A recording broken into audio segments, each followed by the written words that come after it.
Hello, I'm Dominic Diamond. Like me, and more importantly my agent and my bank manager, you probably wake up most mornings thinking, whatever happened to the early 90s?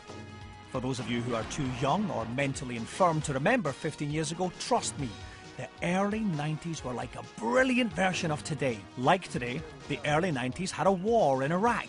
But that one was great! We kicked their arse! But settled for a draw after 90 minutes and only suffered minor troop chafing. And like today, the early 90s had music. But back then we had little pills with doves on them to make it all sound great, even when it wasn't. And if all that got too much for you, you could retreat into dim-lit dens of neon wonder called arcades, where lots of people met to play video games. It's a bit like what the internet does today, but you had to get on a bus to get to this version of the internet, and it smelled of sweat, vinegar, and that slightly musky biscuit odour carried by unwashed teenage jeans. This film will bring you all of this. Hadouken!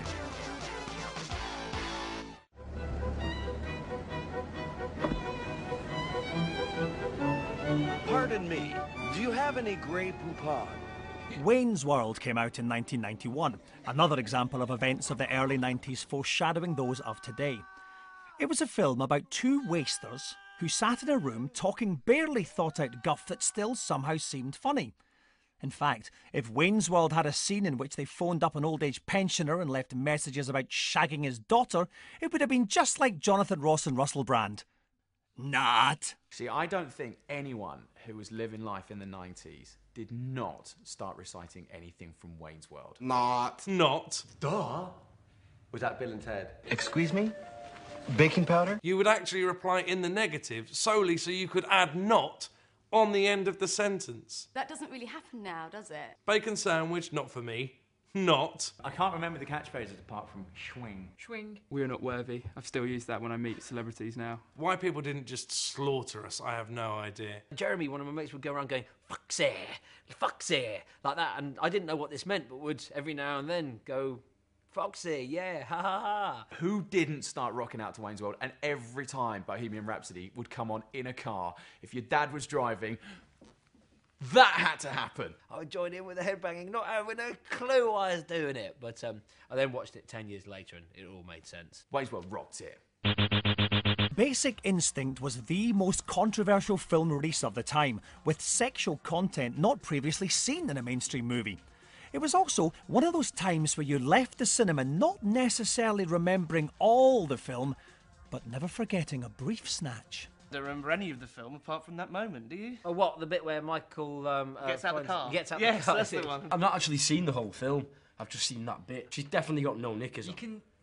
You can see that the essence of it. From what I can remember, you can't actually see anything. Not that I'm being perverted or anything. You can't actually see anything. I'm sure many, many men across the world paused and rewound and destroyed their videotapes looking for the crucial moment. We had a bit of a crap video and I do frame advance and it was kind of all blurry and the picture was going all like this. Yeah, and they wouldn't be able to do a slow motion thing. Yes. I was constantly rewinding that shit. I mean, Sharon Stone was fully nude. Unfortunately, so was Michael Douglas. Yay, us girls get such a treat with that one. Another parallel betwixt the early 90s and the late noughties is Robin Hood. Today we have the Saturday evening BBC One drama. In 1991 we had Kevin Costner's Robin Hood Prince of Thieves. Both popular, both crap. But only one had an American Robin Hood and a face-punchingly annoying title song that hung around the charts like a nuclear isotope for an entire year. The rumours about Robin Hood, Prince of Thieves at the time was amazing. The fact that we had, there was a black guy in it for the first time. We had an American Robin Hood. Nobody watches that film for Costner. It's all about Rickman. They hated each other because it became quite obvious quite quickly that Alan Rickman was clearly the star of this movie. In the 90s, it was really popular to have an American film star do a crap British accent in British films, playing heroes kind of thing, like Robin Hood, Kevin Costner, for instance. And then there was that freaky-ass witch as well, with the, remember she had like white contact lenses? Yeah, and she spat into a bowl and bled into it. Oh. Didn't enjoy that. Morgan Freeman was the best thing about that film, because that was a film that really brought him to my attention, and lucky for him that it did. Yeah. A lot of people say that having Kevin Costner around is the key to having a massive #1, whereas I've always found he's the key to having a massive #2. See, I think the early 90s was Costner. It was like, if you were a big fan of Kevin Costner, this was the perfect time for you. If you were a normal person, this was pretty much like hell on earth. Yeah. Well, actually, if you look back at other successful #1s, he was actually in the videos as well. Ebenezer Good, actually, he was Kevin Costner in the wig and the hat. But fortunately, later on during the 90s, we were given Waterworld, which ended his career. So what a blessing. Doesn't work anymore. Costner's lost his mojo. He certainly has. Yeah. Last time I heard, he was trying to, he was busking down Trafalgar Square. I can't remember what he was doing, but one of those like, you know, I gave him a couple quid anyway, so. Look into my eyes, you will see what you mean to me. Mawkish, foppish, Naziing, sentimental crap.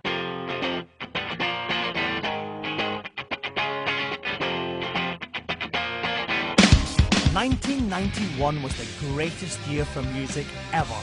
The Clash topping the charts with Should I Stay or Should I Go, Marek Street Preachers making merry with Motown Junk, and the KLF generally taking the piss with everything. Best of all were a bunch of smelly-haired, wacky dayglow funsters from Seattle showing that the drugs do work, at least in the short term, as long as you keep the gun cabin locked.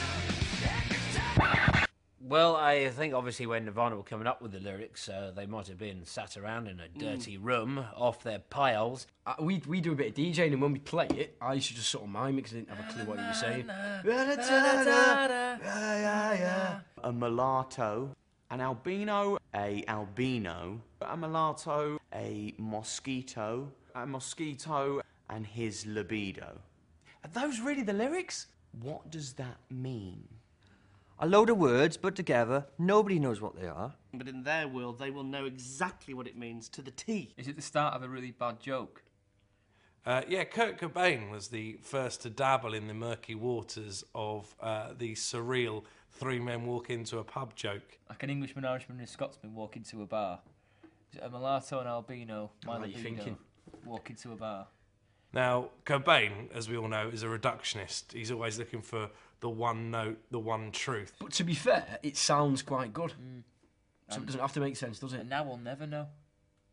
That's deep. It was all a bit smelly and a bit like tops with sleeves kind of dangling down and like just all a bit serious. The whole grunge was a way of life, wasn't it? It was like you had to wear the clothes, you had to grow your hair, and you had to have an army jacket with the little flag on.